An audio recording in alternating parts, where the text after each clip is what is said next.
At our family lunch, my daughter screamed, "You're just a burden, pack up and disappear." I was passing her the mashed potatoes when she said it. Her voice sliced through the hum of conversation like a knife through silk, silencing the clinking of cutlery and halting the small talk about the weather. My hand froze mid-air, the serving spoon trembling slightly as I turned my head toward her. Everyone around the table seemed to shrink into themselves. Forks paused halfway to mouths. Eyes darted to the centerpiece or their plates. But no one said a word. I looked at her, my daughter, Julie, 42 years old, a mother of two, a woman I thought I had raised to be kind. Her face was twisted, not in anger, but in exasperation, like she had been waiting years to get this off her chest. "You've always needed something," she said, her tone flat, final. "And now, with Dad gone, you expect us to just carry you like deadweight?" No one moved, not even my grandson Noah, who had always run to greet me with a hug. I slowly placed the spoon back in the bowl. My hand felt oddly detached from my body, like I was watching someone else perform the gesture. I folded my napkin and placed it gently on my lap. My heart was pounding in my ears. But on the outside, I was still. I didn't respond. Not right away. I let the silence do the talking for me. There were 9 of us at that table, seated around the polished oak dining set I'd purchased with Harold nearly 30 years ago. The table that had seen birthdays, Thanksgivings, and summer potlucks. The one he and I spent 3 months refinishing ourselves during retirement. And yet, at that moment, it felt like I was the only one truly there. Everyone else was just passing through. "I'm glad to have you here," I said softly, forcing a smile, though my lips barely moved. "Follow my story until the end and let me know where you're watching from. I want to see how far my story reaches." The story, you see, doesn't begin with her shouting those words. That moment was only the breaking point. It started much earlier, with smaller things, forgotten phone calls, skipped visits, gifts left unopened on shelves, a cooling of warmth so slow you hardly notice until one day you wake up freezing. That Sunday lunch was supposed to be something beautiful. I'd spent 2 days preparing the meal. I'd ironed the tablecloth, set out the crystal water goblets, and even polished Harold's old silver candlesticks. Julie used to love those when she was a child. I thought maybe they'd bring back some warmth. When I heard they were all coming, Julie, her husband Mike, the kids, and even my son Robert, I lit a cinnamon candle and hummed old Ella Fitzgerald tunes while cooking. I made my famous green bean casserole and apple crumble with extra cinnamon, just like Robert always asked for. I wore my blue blouse, the one Harold said brought out my eyes, and even dabbed on a touch of his favorite perfume, as I stood by the window waiting for the sound of their cars in the driveway. I remember thinking, maybe things are turning around. How foolish of me. The day had started well enough. Laughter, passing dishes, the usual polite comments about how good everything smelled. But the warmth was hollow. There was an undercurrent I couldn't place, a tightness around Julie's smile. The way Robert kept checking his phone. How no one really looked at me for more than a few seconds. I should have noticed the signs. But I wanted to believe. I always want to believe. And then, as I passed the potatoes, because heaven forbid I ever stop being the hostess, she said it. "You're just a burden, pack up and disappear." The words didn't just hurt, they revealed everything. Every sacrifice, every sleepless night I spent nursing their fevers, cheering from the sidelines at their soccer games, buying winter coats when we couldn't afford them, all reduced to one sentence. One dismissal, one eviction from the family narrative. And perhaps the most painful part? No one defended me. Robert didn't speak. He just looked down at his lap like a boy caught doing something wrong. His wife, Lacey, sipped her wine. Even little Noah stared at his plate like the peas were suddenly fascinating. I realized then, I had already disappeared from their world. They were just waiting for me to make it official. So I stood up slowly, adjusting my cardigan, brushing non-existent crumbs from my skirt. "I'll make some tea," I said, not because anyone asked, but because it gave me an excuse to leave the table without breaking. As I walked toward the kitchen, my legs were steady, but my soul was shaking. I passed the hallway mirror and caught my reflection. A 71-year-old woman, silver hair pinned neatly, wrinkles carved by time, yes, but also by love. sacrifice, and yes, disappointment. I saw someone who deserved more than this. I filled the kettle, hands calm, movements practiced. As the water heated, I let my mind trace back not to the hurtful moment, but to everything before it. The laughter, the memories, the lullabies and scraped knees. And slowly, the tears that refused to fall at the table welled quietly in the corners of my eyes. But I blinked them away. This wasn't the end of my story. This was simply the turning point. And they had no idea what came next. I didn't return to the table with the tea. I stood in the kitchen for a while, listening to the soft rumble of conversation resuming without me. They were talking about Robert's new job. Julie laughed at something Mike said. Someone mentioned Noah's science project. It was as if my presence or absence made no difference. I looked down at the 2 teacups I'd placed on the counter. One for me, one for Julie. I had always made her chamomile. She used to say it calmed her. But I realized in that moment, she hadn't had tea with me in years. The kettle whistled. I turned off the stove and poured the hot water into the sink. The steam rose and fogged my glasses, blurring the world around me just enough to match how I felt inside. When I walked to the hallway, I didn't go back into the dining room. I went upstairs instead. Up the familiar creaking steps, past the family photos lining the wall. Robert's graduation, Julie's wedding, little Noah with frosting on his nose. All memories captured in glossy prints. Frozen in time, but they felt like photos of someone else's family now. In my bedroom, the air felt still. I sat on the edge of the bed, not bothering to take off my shoes. There, on the dresser, sat a photo of Harold, the one I always kept in the same silver frame he'd bought me for our 25th anniversary. He was smiling, holding a fishing pole, squinting against the sun at Lake Tahoe. I reached out and touched the glass, my fingers lingering over his face. "You wouldn't have let them talk to me like that," I whispered. But Harold wasn't here. He hadn't been here for 14 months. And the space he'd left behind had slowly been filled, not by support, but by silence, by absence, by the creeping distance of children who used to call every Sunday and now only text twice a year. And now, even that was gone. Downstairs, I could hear chairs being pushed back. The lunch was ending. I didn't go down to say goodbye. I heard the front door open, then close, footsteps down the walkway, the car engine starting. Then, quiet. Not peace, not rest, just quiet. I stayed upstairs until the house felt completely empty. Then, I moved carefully, like someone in a museum of their own life.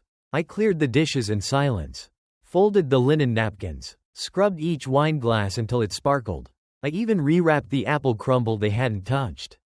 Not one slice.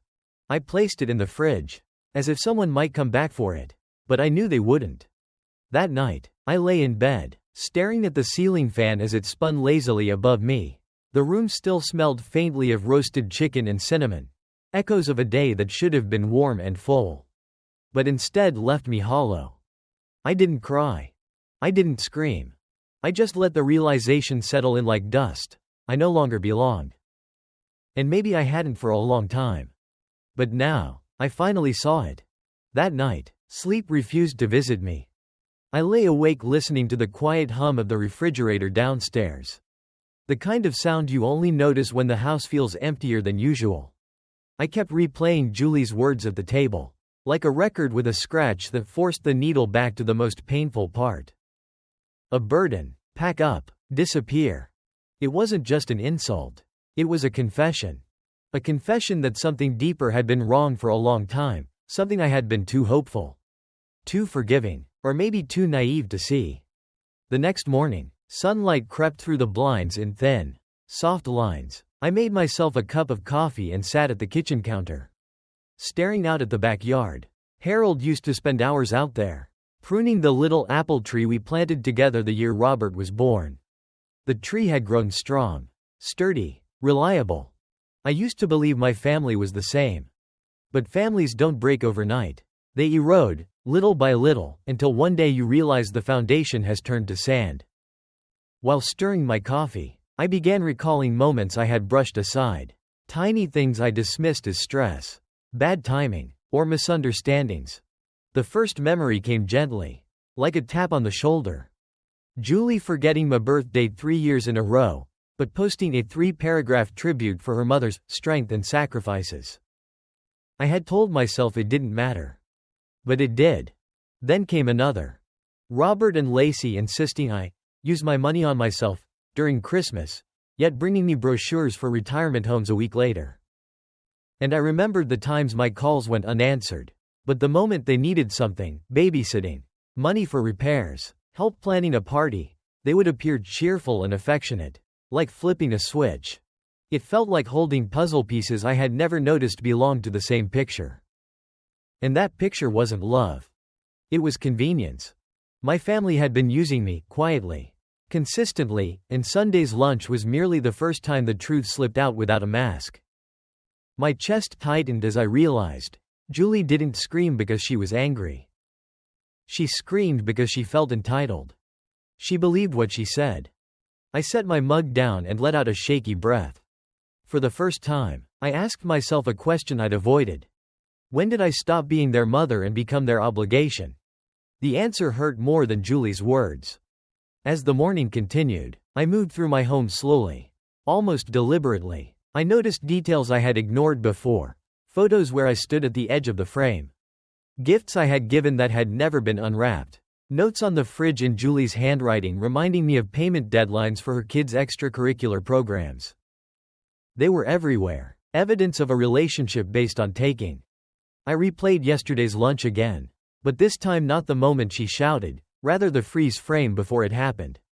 The way she glanced at Mike for reassurance before speaking. The way Robert leaned back like he already knew what she was about to say. The way the room felt heavy with something unsaid. That was when it clicked. This wasn't impulsive. It wasn't a slip of the tongue. They had talked about this. Maybe not the exact words, but the feeling behind them, the belief that they were tired of me. Tired of responsibility. Tired of anything that didn't benefit them. And beneath that realization was another one. Slower but sharper. They weren't done with me yet. People who see you as a burden want you gone. People who see you as a resource, they want access. For years, I had been too willing to open the door. My wallet, my schedule, my time. But something in me shifted as I stood there in the living room surrounded by memories of a life that once felt whole. For the first time, I felt a different kind of stillness. Not the silence of being ignored. The silence of knowing. I was done being blind. I was done excusing everything as stress or misunderstanding. I was done letting my heart write forgiveness checks my dignity couldn't cash. I pressed my hand lightly on the mantel, steadying myself as the truth settled fully and irrevocably. My family didn't lose me yesterday. They lost me a long time ago. Yesterday, I simply woke up to it. Just then, my phone buzzed on the counter. A text from Julie. Short. Cold. Transactional. Mom, we need to talk about what you plan to do moving forward. Call me. No apology. No acknowledgement. Just, we need to talk. The kind of message someone sends when they want something. I stared at it for a long moment. And for the first time in years, I didn't feel the urge to respond. I didn't feel the need to fix anything. To smooth anything over. To keep the peace. Instead, I placed the phone face down and whispered to myself. I think I finally understand. This wasn't the end of the story. This was the point where I stopped shrinking and started seeing clearly. And I knew, deep in a place I had ignored for too long, that whatever came next. They weren't prepared for it. That afternoon, I opened the old storage trunk at the foot of my bed.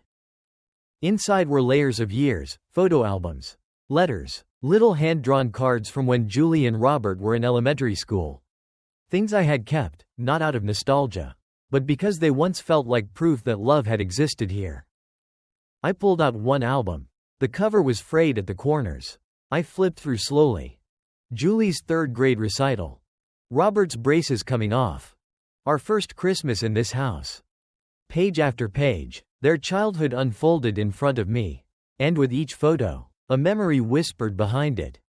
The night I stayed up sewing Julie's Halloween costume because she changed her mind the day before. The time Robert caught the flu during finals and I sat by his bed for 2 nights straight. Spoon-feeding him broth. The countless packed lunches, the last-minute rides, the lost shoes I always found. And then Harold, always in the background. Quiet but steady. He was a good man. Not perfect, but loyal, gentle, thoughtful in small ways. Every Saturday morning, he made us pancakes shaped like animals just to make the kids laugh. When he passed, something in this house shifted. Not just in me, but in them. Suddenly, I was no longer Mom. I became her, or Grandma can handle it, or just ask her. She has time. No one asked how I was sleeping. No one noticed the days I forgot to eat or the times I stood staring at the garden but couldn't remember what I had come out to do. Grief made me invisible. But I kept showing up. Birthdays, holidays, first days of school. Every time they called, I came. When Julie's marriage nearly fell apart 2 years ago, who watched the kids for 6 weeks straight while she figured herself out? When Robert lost his job, who dipped into her savings to help him cover rent, without ever asking for it back? Me. I was always the backup plan, the last-minute fix, the shoulder to lean on. But now that they had moved on, built their lives, upgraded their houses and their phones and their excuses, suddenly I was a burden. Suddenly I was the weight dragging down their happiness. I held a photo of Julie on her graduation day, her smile wide. Her cap slightly crooked. I remembered the heat of that day. How I'd saved up for her dress by skipping my own dental appointment for 3 months. She never knew. They never really asked. It was always assumed that I would give, and they would take. That's what mothers do, right? Love without limits, forgive endlessly, serve quietly. But love without respect isn't love. It's servitude. And mothers are still people. Still human. Still capable of reaching a point where giving becomes survival, not joy. I closed the album and held it to my chest, breathing in the scent of old paper and lavender. I thought of how often I had told myself, they mean well. They're just busy. They're still grieving. But that excuse had worn thin. Grief doesn't justify cruelty. Stress doesn't erase gratitude. And I couldn't ignore anymore how one-sided everything had become. I had spent my life stitching this family together like a quilt, patch by patch. Year by year. But quilts can unravel when no one bothers to keep them warm. And now, even after everything I had done, they had looked me in the eye, at a table I built, and told me to disappear. They had no idea that those words wouldn't destroy me. They would wake me. That night, I placed the photo album back in the trunk. This time, not because I was preserving something, but because I was letting go. I wasn't erasing the past. But I was done letting it excuse the present. Whatever came next, I would not be standing in the same place I had been. Not emotionally, not physically. And I knew one thing for sure. The woman they thought would break quietly? She was just getting started. The next day, just after lunch, someone knocked on my door. I wasn't expecting anyone. No texts. No heads up. My children rarely visited unannounced anymore, truthfully. They barely visited at all unless there was a holiday or an emergency. I dried my hands on a dish towel and walked to the door. My heart oddly still. When I opened it, I was met with a familiar face. Linda. My neighbor from across the street. Widowed 2 years before Harold. The kind of woman who always remembered your birthday. Always offered warm banana bread when you were going through something, even if you never said a word. She held a plastic container in her hands and wore her usual soft smile. Peach cobbler, she said, you looked tired yesterday. I stepped aside to let her in. We sat at the small table by the window. The same one where I used to drink morning coffee with Harold while we watched birds land on the fence. Linda didn't pry. She never did. She just served 2 portions. Poured us each a glass of iced tea. And let the silence settle. Then she looked at me, not with pity. But something else. A quiet understanding. They left early. She said softly, your daughter and the others. I nodded. I was watering the plants out front. She added, I couldn't help but hear, a bit. Her voice was gentle, careful. She didn't say Julie's words out loud. She didn't have to. I sat there for a moment, unsure how much to share. But something about Linda, her presence, her timing, felt like a thread of safety. A reminder I wasn't invisible to everyone. I think they want me out, I said finally. Not just out of the house. Out of their lives. Linda didn't gasp or argue. She just took another bite of cobbler and chewed slowly. I figured, she said. I blinked. She set her fork down, folded her napkin, and looked me straight in the eye. Julie came to my door last week, she said. Asked if I knew anyone who might be interested in buying a house on this street. Said you were thinking of downsizing. I stared at her. I didn't say anything, she added quickly, but I wanted you to know. Because you deserve the truth before someone tries to rewrite it. The room felt suddenly colder, even with the sun spilling through the window. They weren't just pushing me emotionally. They were planning something. Selling the house. The house Harold and I built from scratch. The place filled with everything we'd ever saved, collected, and cherished. A sharp clarity struck me then. This wasn't about a moment of anger at the table. This had been set in motion long before the mashed potatoes. Before the peach cobbler. Before Julie raised her voice. They had been making arrangements behind my back. I pressed my hands to the cool glass of the iced tea. Grounding myself. Thank you for telling me, I said. Linda nodded. You're not alone. Not as much as they want you to think. For a moment, neither of us said anything. The cobbler between us half eaten. The tea growing warmer. But something in me had shifted again. Yesterday, I had looked back at the sacrifices they forgot. Today, I saw the plan they tried to keep hidden. And now, I wasn't just grieving. I was preparing. They thought I was old. They thought I was tired.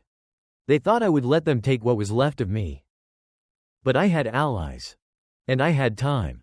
They were about to learn. Even soft-spoken women have limits. And I had just found mine.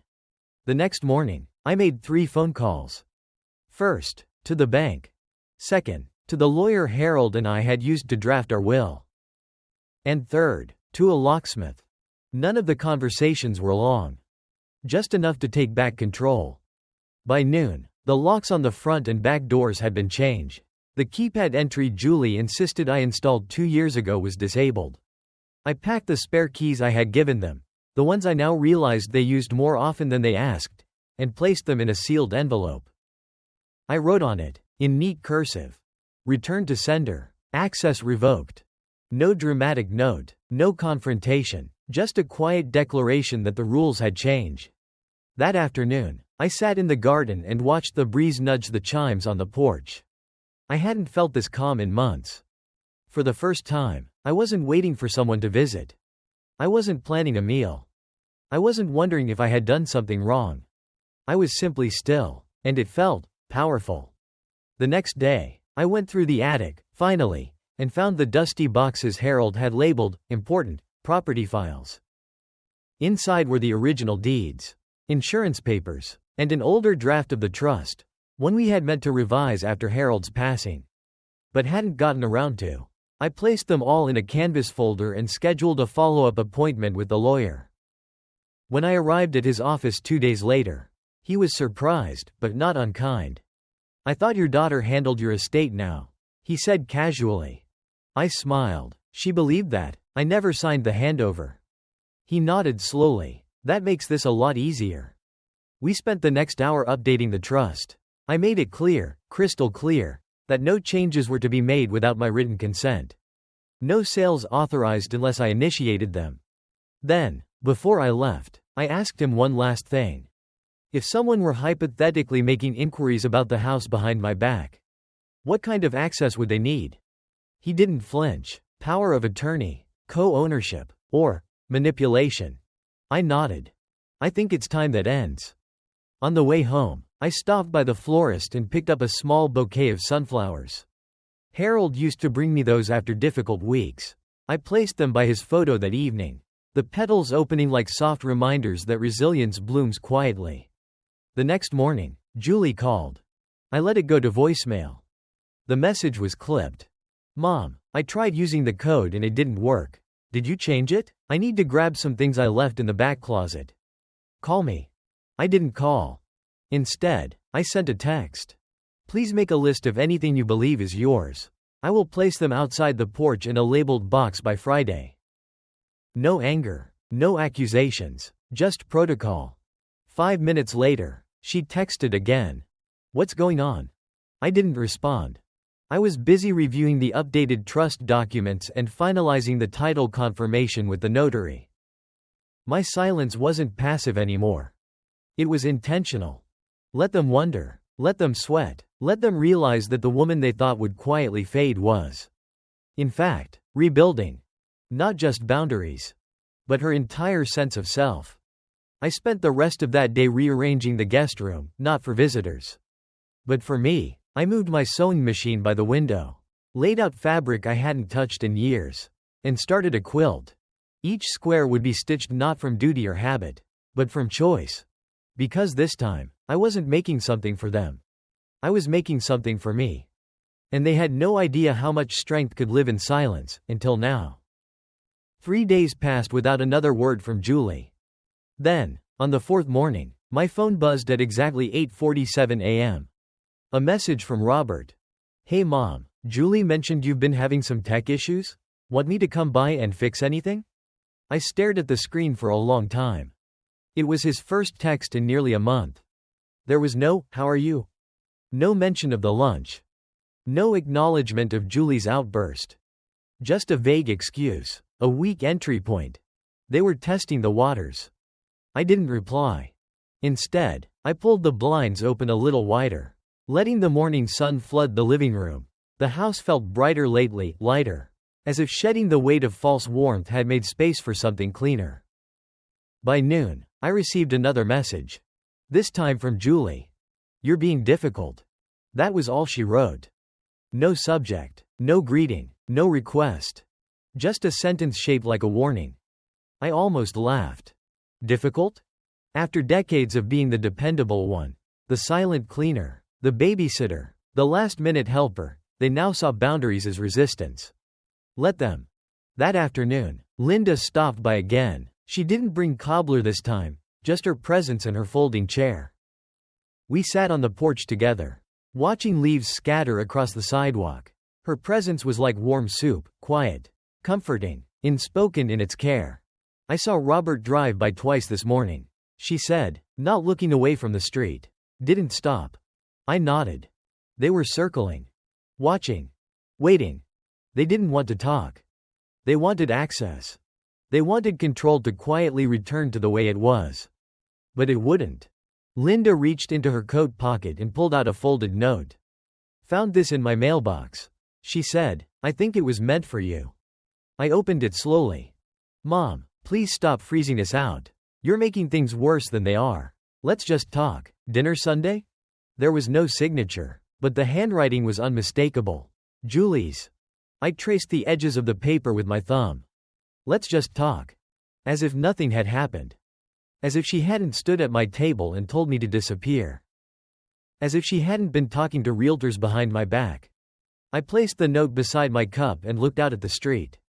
A squirrel darted across the lawn and stopped under the bird feeder. Life, it seemed, kept going whether families fractured or not. I'm not going, I said quietly. Linda just nodded. You shouldn't have to. And I realized then, she didn't just mean dinner. She meant all of it. The pressure, the guilt, the forced performances of togetherness, the heavy silence around open wounds. For years, I had kept showing up. Not for love, but out of habit. Out of fear that stepping back meant letting go completely. But now, the letting go was saving me. They were the ones unraveling now. Not me. That evening, I sat at the kitchen table with a cup of tea that had long gone cold. I wasn't thinking about Sunday dinner. I wasn't thinking about the texts. I was thinking about all the signs I had missed, or more honestly, ignored. It didn't start with Julie shouting across the table. It didn't start with the back door being tried at 8:47 in the morning. It started much earlier. I thought of the year after Harold passed. The silence. The emptiness. I remember waiting, just once, for someone to say, Mom, how are you holding up? But they didn't. Julie sent flowers. Robert forwarded a link to a grief support group. And then, nothing. I told myself they were hurting too. That everyone grieved differently. So I filled the space with casseroles, clean laundry, babysitting pickups. It felt like motion, but really, it was numbness dressed as duty. I recalled a moment 2 winters ago. Julie had called, frantic, because she and Mike were having a private retreat, and their sitter had cancelled last minute. I had the flu that week. But I went anyway. I sat on their couch wrapped in 2 blankets while the kids played around me. And she didn't even ask how I was feeling when they returned. Just thanked me briskly and rushed to unpack her weekend shopping. That same month, Robert asked if he could borrow against a small inheritance Harold left me. He said it was temporary. Just a quick gap fill. He never paid it back. When I gently brought it up 6 months later, he laughed and said, "Oh, come on, Mom, you don't even use that money." That sentence stuck with me like a splinter. You don't even use that money. As if my future, my safety, my dignity were idle things. Optional. I remembered Julie once asking, casually over lunch, if I had updated the house deed, in case anything happened. She framed it as concern, a safety net, but now I could see the calculation in her tone, the rehearsed casualness. And I remembered how often I said, "It's fine. Don't worry about it. Of course. No trouble at all." Because somewhere along the line, I had confused love with availability. And they had accepted that confusion. Not maliciously at first. But comfort breeds entitlement. And entitlement, left unchecked, becomes expectation. And expectations, when disappointed, become blame. I became the villain of their stress. The obstacle to their plans. The reminder of things they didn't want to carry.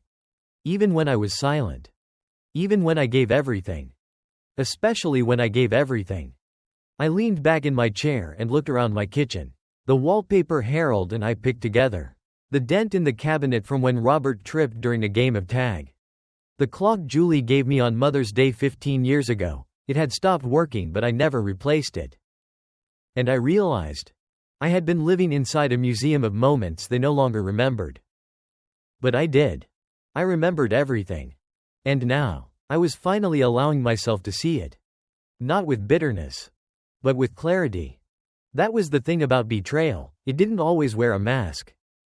Sometimes it looked like a smile. Sometimes it sounded like, "Don't be so sensitive. Why do you always take things the wrong way? After everything we do for you." And sometimes it came in the form of silence, when someone who used to check in suddenly only reaches out with requests. Now, I wasn't looking for apologies. I wasn't collecting receipts. I was cataloging the truth. Quietly. So when the next call came, because it would, I would be ready. Not with anger. But with something they had forgotten I could still wield. Choice. The following weekend, I heard a soft knock at the door. I wasn't expecting anyone, but something in the rhythm told me it wasn't Julie. When I opened it, I was surprised to see Noah, Julie's son, standing there. 14 now, taller than I remembered, his hands shoved awkwardly in his sweatshirt pockets. "Hey Grandma," he said, eyes downcast. "Can I come in?" I nodded and stepped aside. He walked in slowly, glancing around the house like it held ghosts. We sat on the couch. And for a while, he didn't say much, just looked at the floor, fiddling with the hem of his sleeve. Then, without looking up, he mumbled, "Mom said you weren't feeling well." I raised an eyebrow. He met my gaze for the first time. "She said you've been acting strange." I let out a quiet breath. Not a sigh, more like an exhale of understanding. "And what do you think?" I asked softly. He shrugged. I think she's mad because she can't control stuff anymore." His words landed heavier than I expected. They didn't come from a place of rebellion. They came from observation. Noah was a quiet child. Always had been, but he had his father's eyes, and Harold's ability to see what others missed. "I heard her on the phone," he continued. "She was talking to Aunt Lacey. Said you were being dramatic. That you were making things harder than they needed to be." I said nothing. "I just thought you should know," he added, because it didn't sound fair. I looked at him, really looked at him, a boy in the early stretch of manhood, caught between what he's told and what he feels. And I realized something. This next generation, they were watching, listening, learning. What we accept teaches them how to treat others. What we allow shows them what we think we deserve. I leaned forward slightly, my voice steady. "Noah, I want you to remember something," I said, Kindness without boundaries isn't kindness. It's erasure. He nodded slowly, unsure, but thoughtful. He stayed for a glass of lemonade and helped me carry the recycling to the curb. Before he left, he turned and said, "You're not a burden, Grandma." It was quiet, earnest. The kind of sentence that doesn't fix everything, but reminds you that you're not invisible.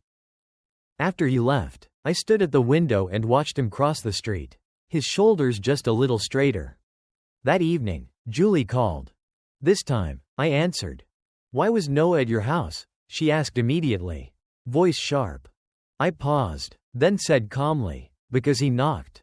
She scoffed. "You should have called me. He's a child." I smiled, though she couldn't see it. "He's not a child. He's your mirror." And he saw something he didn't like. There was silence on the line. Then the tone changed, quieter, but tighter. "You're turning him against me." I let the words hang there. "I don't have to," I said. "You're doing that yourself." She hung up. I didn't call back. Instead, I returned to the quilt in progress. The one with new threads, stronger, bolder. Because now, I knew. Even if they wouldn't admit it. They were starting to realize. I wasn't shrinking anymore. And someone had noticed. It started with flowers. A large bouquet of lilies arrived at my door on Tuesday morning, no note. Just the faint scent of performative remorse. I didn't bring them inside. Instead, I left them on the porch table, where the sun could wilt them naturally. 2 days later, a card arrived in the mail. In Julie's handwriting. "Let's stop this. You mean more to us than you know. Let's go back to how things were." No apology. No ownership. Just a wish to rewind without repair. I turned the card over. On the back, a postscript. "No's been a little off lately. Maybe you could talk to him? He listens to you." Ah. There it was. The leverage. The honeyed hook. A soft appeal wrapped around a subtle accusation. A request laced with guilt. They weren't sorry. They were recalculating. When shame doesn't work, they pivot. To nostalgia. To obligation. To, "What about the children?" But I had heard too many empty words to be soothed by scripted sweetness. That Sunday, Robert called. "Hey Mom, miss you. Thought maybe we could swing by next weekend. You know, just a casual thing. Bring dessert, watch the game." I let him finish. Then I asked, gently, "What change?" He hesitated. "What do you mean? You haven't invited me to anything in months." Julie screamed at me. "You didn't speak up. What changed now?" There was a pause. Long enough for honesty to try and catch up with the script.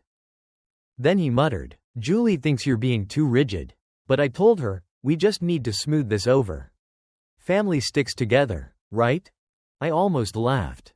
Family sticks together, until it doesn't. Until someone becomes inconvenient. Until someone locks the door. Until someone stops bleeding for everyone else's comfort. "I appreciate the call," I said, "but I'm not interested in smoothing anything over. Not when nothing's actually been addressed." "But we're trying," he snapped.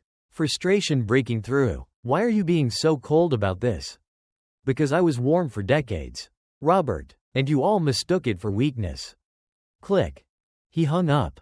Just like that. No goodbye. No, "I love you." Only silence. But this time, I welcomed it. Because beneath their trying was fear. Not of losing me, but of losing access. They missed what I did for them, not who I was to them. And now that I was no longer available like a doormat, they were scrambling to patch the hole, not out of love, but out of need. That night, Linda stopped by with a jar of homemade plum jam. She sat quietly as I read the card aloud. When I finished, she sipped her tea and said, "That's not an apology. That's bait." I smiled. I know. And for the first time in a long time, I felt safe. Not because things had gone back to how they were, but because I finally had the strength to never let them. On Monday morning, I met with Mr. Halperin, our longtime attorney. He had aged since Harold's passing, gray now lining his temples, but his memory remained sharp. He still wore the same tweed blazer and kept a bowl of lemon drops on the corner of his desk. Just like always. "I want to finalize the changes," I told him. He slid the documents across the table. I signed without hesitation. The house deed. Transferred to my sole ownership. No shared access. The living trust. Updated. Julie and Robert removed. Power of attorney. Revoked and replaced with a neutral third party, a professional fiduciary recommended by Mr. Halperin. I want no room for confusion. I said, no loopholes, no claims, no second keys. He nodded. This will hold. By the time I walked out, the fall wind had picked up. The sun was crisp, the sky clean. It felt like something had been unknotted deep inside me. This was not revenge. This was reclamation. Back home, I boxed up the old family photo albums. Not to throw away, just to store. I didn't need them staring down from shelves anymore. I wasn't erasing history. I was just choosing what I allowed to define me. That evening, I wrote 2 letters. One for Julie. One for Robert. I didn't scold them. I didn't retell every hurt. I simply explained the truth. I will no longer be part of a dynamic where love is currency. And kindness is conditional. This home is no longer available for convenience or manipulation. I am not angry. I am free. And I wish you peace from a distance. No signature. Just the initials HM. I placed both letters in envelopes and mailed them the next morning. 3 days later, the reaction arrived. Julie. This time, she didn't call. She showed up. Banged on the door at 6:45 a.m. I didn't open it. She stood there for 10 minutes, yelling through the door. Mom, this is insane. You're letting Linda poison your mind. You're tearing the family apart. But the family had already been torn. She just didn't notice until the fabric stopped cushioning her. Eventually, she left, tires screeching, no goodbye. I sat in the armchair by the window, sipping my tea, unmoved. Because now, the locks were changed. The trust was sealed. The door was closed, not out of spite, but out of necessity. Some bridges don't burn in flames. They rot, slowly, until the first step cracks everything underneath. And sometimes, the bravest thing a woman can do is stop rebuilding it. It's been 6 weeks since the last knock on the door. 6 quiet, steady, healing weeks. No more surprise visits. No more veiled texts. No more pretending we're okay just to uphold appearances. The house feels different now. Not because anything changed physically, but because I did. I wake up earlier, open the blinds wider, take my tea on the back porch where Harold's apple tree still stands. A little bent with age, but rooted deeper than ever. I started volunteering at the local library on Thursdays, reading hour with the kids. It's funny how children instinctively know who listens without judgment. Linda and I walk 3 times a week now. Sometimes we talk, sometimes we just let the wind speak. And last weekend, Noah came by again. He didn't text first. He just knocked. But this time, there was no awkward shuffle. No eyes cast down. He brought me a drawing. A picture of the house. With the apple tree and 2 chairs on the porch. On the top he wrote, in his sharp teenage print, "Home is where people feel safe." I didn't cry. I simply hugged him, and felt something mend. It wasn't everything. But it was something. Something real. That night, I pulled out the old quilt I'd been stitching for months. I added the final square, deep green. The color of quiet strength. Then I folded it gently and placed it on my bed. Not as a gift to someone else. Not to pass down, just for me. Because after a lifetime of giving, I was finally learning to keep a little warmth for myself. I know now that love isn't proven by sacrifice. It's sustained by respect. And I deserve both, or none at all. Julie hasn't tried again. Robert, either. I hear things through neighbors that they're confused. That they say I've changed. Maybe I have. But the truth is, this version of me, she was always here. She just got buried under casseroles. Forgiveness, and the fear of being alone. I'm not afraid anymore. Not of silence. Not of boundaries. Not of choosing myself. And if they ever do come back, if they knock, not to reclaim, but to repair, I'll know the difference. Because now, I finally understand. Being a mother doesn't mean erasing yourself. Being family doesn't mean being used. And healing? It begins the moment you stop asking for permission to live peacefully.